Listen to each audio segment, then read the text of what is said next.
गुलाब जल से बीथियों को सींचा गया, फूलों की पंखुड़ियां बरसाई गई। नारायण कृष्ण पधार रहे हैं। रथ में बैठे पीतांबर धारण किए नारायण श्री कृष्ण, मोर मुकुट धारण किए, मुरली हाथ में लिए, चले आ रहे हैं रूप लावण्य के धनी। कहते हैं कि नारायण कृष्ण में इतना सौंदर्य था कि जिस गली से निकल जाएं, वो पनिहारिन यदि पानी भर रही है तो उसकी बाल्टी पानी में छूट जाया करती थी, नदियां बहना छोड़ देती थी।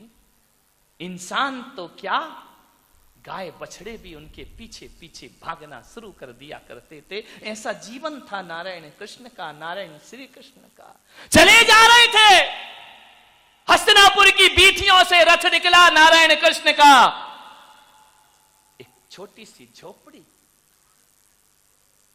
एक खड़ी है इंतजार में, क्या ये नारायण कृष्ण मेरे घर में पाहुना बनकर आएंगे? फिर उसे लगा, नहीं, ये तो सम्राटों के घर जाते हैं, मुझ अभागिन के घर कैसे आएंगे? कृष्ण ने देखा उस बुढ़िया को, मुस्कुराए, रथ आगे बढ़ गया। पहुंचे हस्तिनापुर में, दुर्योधन से संधि का प्रस्ताव रखा कि तुम कुछ मत करो, पांडवों को 5 गांव दे दो, पूरा हस्तिनापुर तुम ले लो, ये भाई भाई की लड़ाइयां अच्छी नहीं होती हैं। दुर्योधन ने कहा कि नारायण ये नहीं हो सकता है, 5 गांव की बात करते हो, मैं तो उन्हें सुई की नोक की बराबर भी जमीन देने को तैयार नहीं। दुर्बुद्धि दुर्योधन को कौन समझाए? नारायण कृष्ण ने बहुत समझाया, दुर्योधन को कुछ समझ नहीं आया। तो नारायण कृष्ण ने कहा कि सावधान दुर्योधन, यदि शांति का प्रस्ताव तुम्हें मंजूर नहीं है तो कुरुक्षेत्र तुम्हारा इंतजार कर रहा है।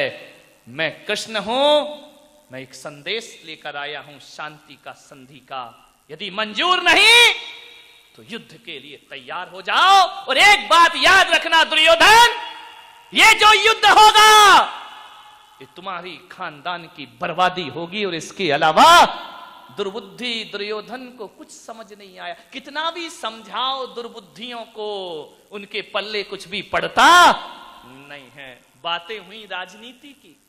दुर्योधन ने कहा कि नारायण, ये तो बात हो गई राजनीति की, आप हमारे महल में पधारे हैं, चलो 56 भोग तैयार है, मोहन भोग तैयार है, भोजन करिए। कृष्ण ने कहा कि नहीं दुर्योधन, आज नहीं, फिर कभी, फिर कभी। तो दुर्योधन ने कहा कि नारायण, मैंने आपका प्रस्ताव स्वीकार नहीं किया, इसलिए आप मेरा भोजन स्वीकार नहीं कर रहे हैं। कृष्ण ने कहा ऐसी बात नहीं दुर्योधन, आज मेरा निमंत्रण कहीं और है। लौट आए दुर्योधन के महलों से, दरवाजे बंद हैं, दरवाजा खटखटाया नारायण कृष्ण ने, अंदर से आवाज आई कि बाद में आना, अभी मैं घर में अकेली हूं। क्या मर्यादाएं थी पहले की, अभी नहीं खोल सकती दरवाजा। काकी दरवाजा खोलो, देखो तो कौन आया है। काकी ने कहा कि कोई भी आया हो, मैं द्वार नहीं खोल सकती हूं। आवाज आई, काकी बहुत भूख लगी है मुझे, सुबह से कुछ नहीं खाया मैंने, तड़प रहा हूं भूख से, मेरे प्राण संकट में है। जैसे ही भीतर आवाज गई कि कोई भूखा है, तो फिर सारी मर्यादाएं इस देश की महिलाएं छोड़ देती हैं कि मेरे दर पे यदि कोई भूखा आया है तो द्वार खोलना मेरा फल। पहले का वो जमाना था कि जब लोग भोजन करते थे तो ये सोचते थे कोई आवे तो हम खावे, और आज का जमाना ऐसा है, कोई बैठा है तो सोचते ये जावे तो हम, बदल गया जमाना पूरा। खोल दिए द्वार, हतप्रभ रह गई देखकर, ये क्या हुआ? नारायण कृष्ण खड़े मेरे द्वार पर, विदुरानी की आंखों से अश्रु की धारा बह गई। उसने कहा कि ये मुझे तो विश्वास नहीं हो रहा है। सम्राट के घर गए और मेरे द्वार पे भोजन के लिए, उन्होंने जैसे ही देखा विदुरानी ने झरझर आंसू झरने लगे। कृष्ण ने कहा कि काकी अंदर आने का नहीं बोलोगी, पधारो। शब्द मौन हो गए। एक बात ध्यान रखना, जब प्रेम प्रगाढ़ होता है तो शब्द मौन हो जाया करते हैं, मुखर नहीं होते हैं, नयन बात करते हैं। पधारो नारायण, हे मधुसूदन पधारिए। अंदर ले गई, एक खाट बिछाई। दुर्योधन ने कहा काकी, नारायण कृष्ण ने कहा कि काकी जो भी है जल्दी दे दे, भूख लग रही है बहुत। रसोई घर में जाती, फिर भीतर जाती, फिर बाहर आती, सूझ ही नहीं रहा मैं करूं तो क्या करूं। अरे उसकी किस्मत के क्या कहने, जिसके घर भगवान पाहुना बनकर के पहुंच जाया करते हैं, सौभाग्यशाली वह। फिर बाहर, फिर भीतर, फिर बाहर, फिर भीतर, क्या खिलाए। आज तो खिलाने को कुछ भी नहीं है। कृष्ण ने कहा कि जल्दी करो, बहुत तेज भूख लगी है। भीतर गई, पीछे के आंगन को खोला, केले की बौर लगी हुई थी, डाली लेकर आ गई। मधुसूदन ये केले खाओ, अभी तो मेरे घर में कुछ बना ही नहीं है, कुछ खाने की व्यवस्था नहीं है।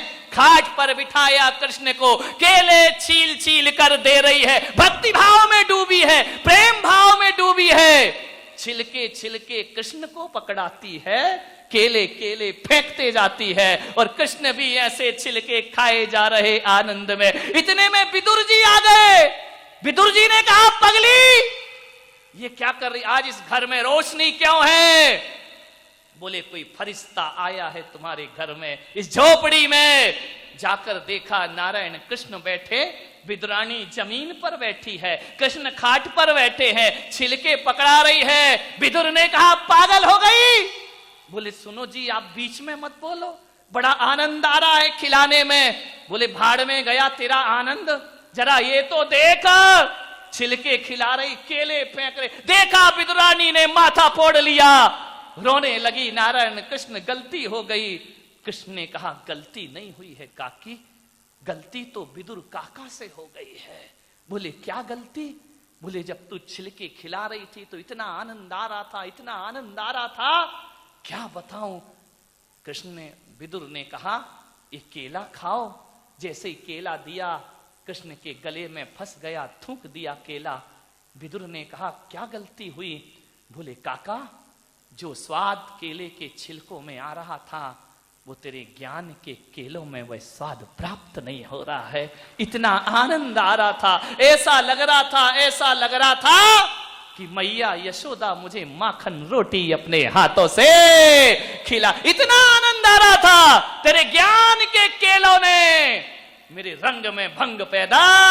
मैं कह रहा हूं ना, स्वाद मिर्च मसालों में नहीं, स्वाद भीतर के प्रेम में हुआ करता है। और यदि भीतर प्रेम होता है तो नारायण कृष्ण विदुरानी के केले के छिलके स्वीकार करते हैं, और भीतर प्रेम होता है तो राम भीलनी के जूठे बेर स्वीकार करते हैं, और भीतर प्रेम होता है तो कोई महावीर उड़द के छिलके भी चंदना से स्वीकार कर लिया करते हैं। बड़ा स्वाद है भोजन में, प्रेम का स्वाद होना चाहिए। मान्यवर आपसे निवेदन है,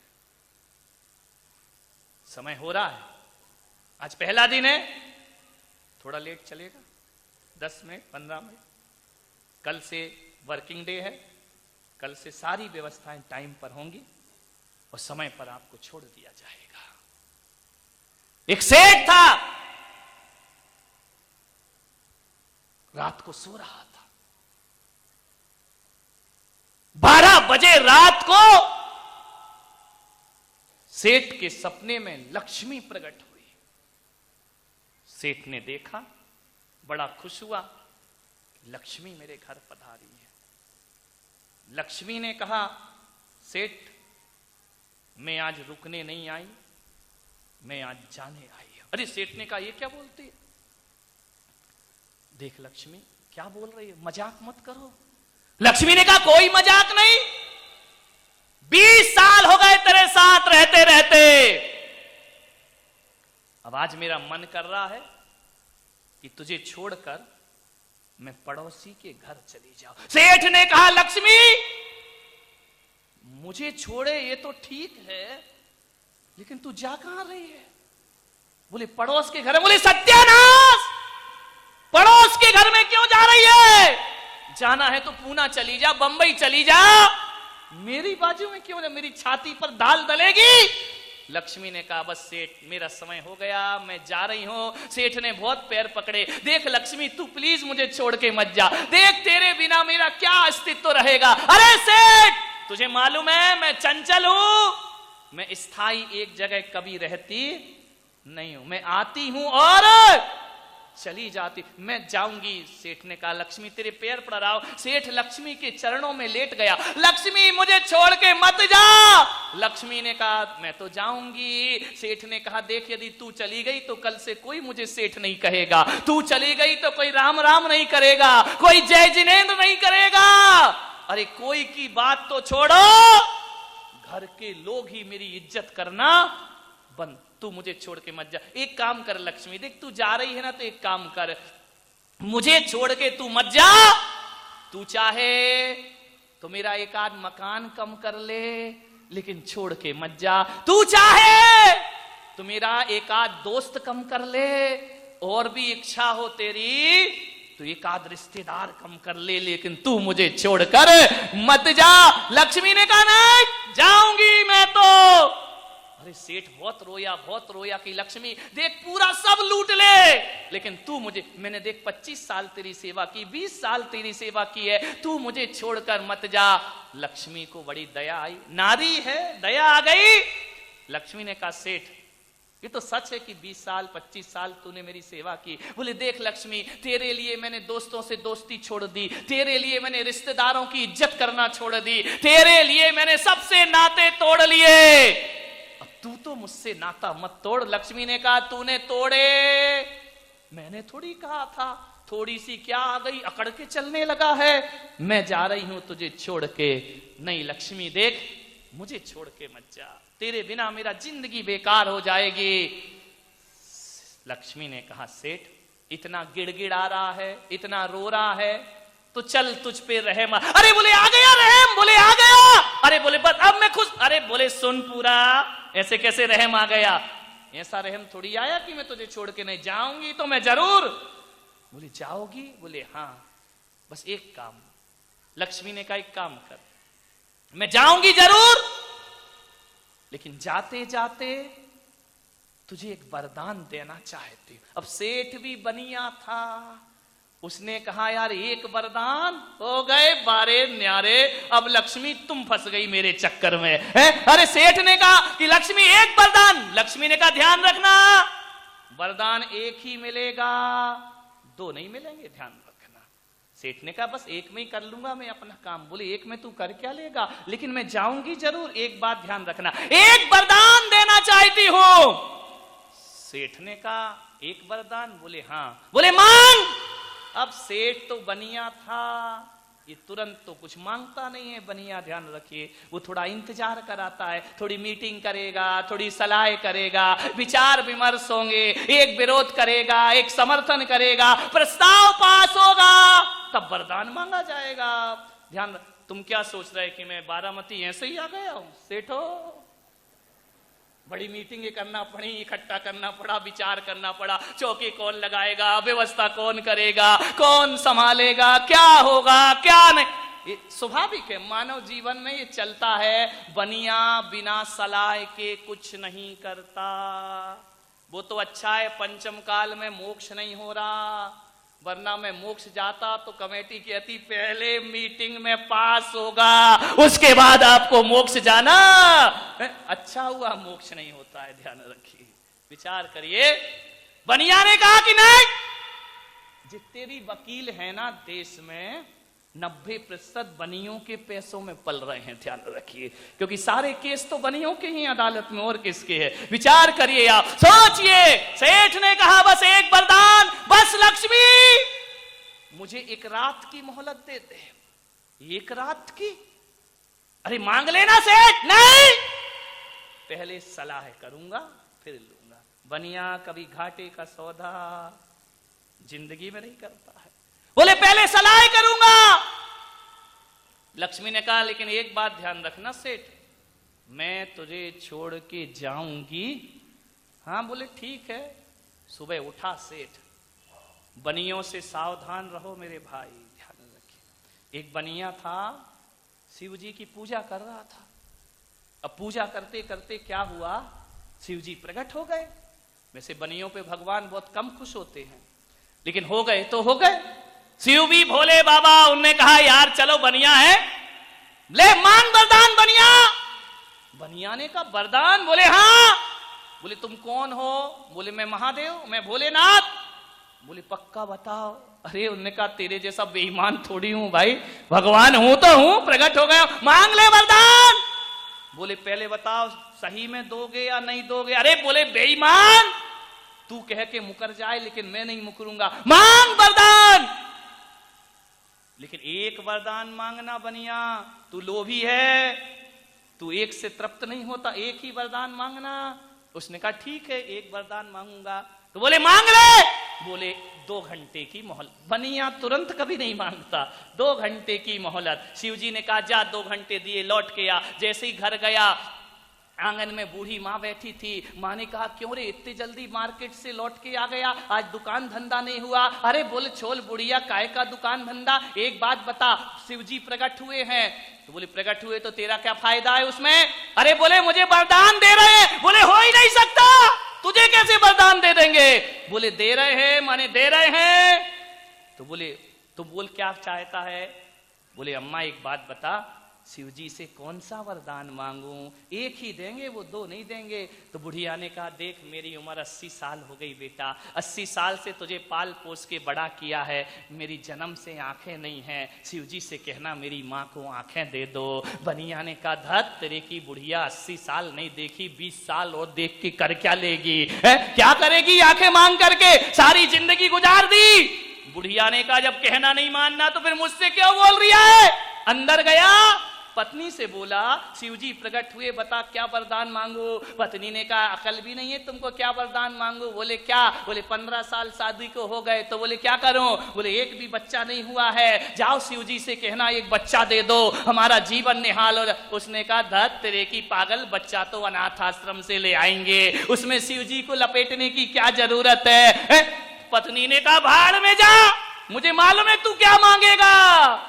बाप बड़ा ना भैया सबसे बड़ा रुपया। बनिया को क्या चाहिए? नोट चाहिए और कुछ नहीं चाहिए। जैसे ही गया लौट के शिव जी के पास, शिव जी ने कहा बोल बनिया क्या चाहिए? एक ही वरदान मांगना। बनिया ने कहा एक ही मांगूंगा, 2 नहीं मांगूंगा। तो शिव जी ने कहा मांग ले। बोले पहले पक्का बताओ दोगे या नहीं दोगे? अरे बोले दूंगा बेईमान, जरूर दूंगा। तो बोले फिर तैयार हो जाओ शिव जी, दे दो मुझे वरदान। बोले मांग।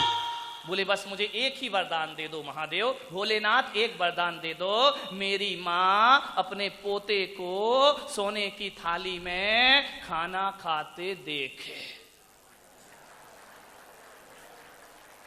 ऐसी बातें आपको डायरेक्ट समझ में आएंगी। मेरी माँ अपने पोते को सोने की थाली में। बनियों से बच के रहो, ये भगवान को नहीं छोड़ते, तुम्हें कहां से छोड़ देंगे, ध्यान रखिए।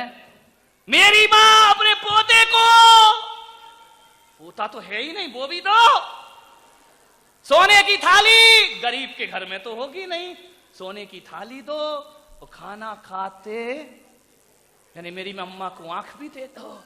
एक में ही 12 न्यारा हो गया। बनियों से तो बहुत संभल के रहो, ध्यान रखिए। एक बार क्या हुआ, एक सुनार था, और एक सुनार जानते हो सोना चांदी का काम, और एक बनिया था। सुनार को बनिया रोज मूर्ख बनाता, क्योंकि बनिया की दुकान तो परचूने की, किराने की, दाल भात रोटी तो रोज खाएगा, रोज आएगा, सोना लेने तो रोज रोज आएगा नहीं।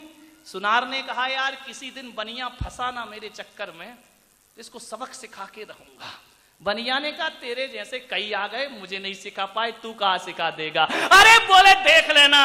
एक दिन क्या हुआ, बनिया के लड़के की शादी, 7 हीरे लेके पहुंचा बनिया। अब तो हीरा तो सुनार की दुकान पे जाएगा। बोले ओ सुनार भाई, ये 7 हीरों का हार बना देना जरा।